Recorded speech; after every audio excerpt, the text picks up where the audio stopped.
Typology is the topic, the subject, the focus of this little video. Typology.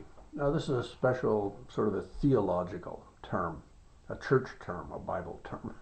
You're not going to actually see it much in the Bible. Sometimes in the book of Hebrews it'll talk about the word type. And here's what it means.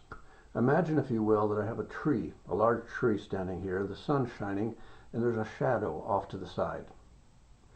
The shadow can tell you certain things about the tree. It won't tell you what color it is, it won't tell you how deep it is, but it'll give you a general sense of dimension and proportion. Now, that's what typology is in the Bible. The real thing, the tree, you might say, is Jesus. And all throughout the Old Testament, there are little stories that give us hints about the Jesus story. I'll give you an example, a couple of examples. One is Joseph. Joseph is sort of a Jesus.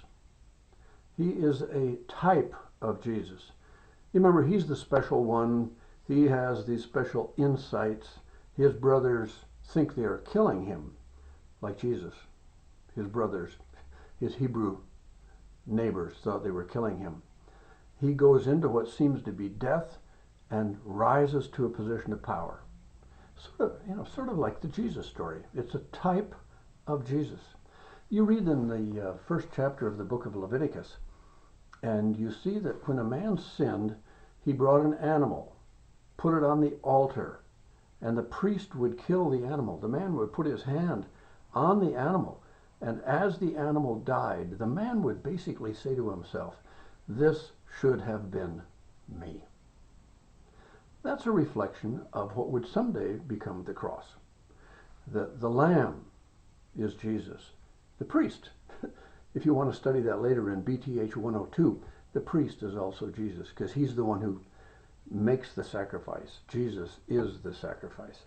And the man who puts his hand on the animal, that would be us. See, typology. You have Moses coming as this deliverer. You have the Passover. How's that for a type? The lamb is killed. The blood is put on the doorpost of every home. And you want to escape death? Then you are saved by the blood of the lamb. Now you're going to see this in the Old Testament. You're going to see little stories that resemble the Jesus story. There's a piece of it. And usually they are stories of redemption, of forgiveness. And I hope you'll see those.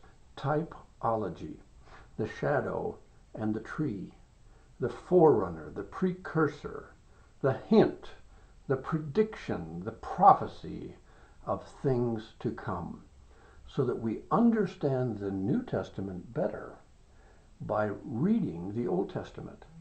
And we understand the Old Testament better by reading the New Testament. There's continuity. It goes together. So I hope you can see that in many of these stories. Typology.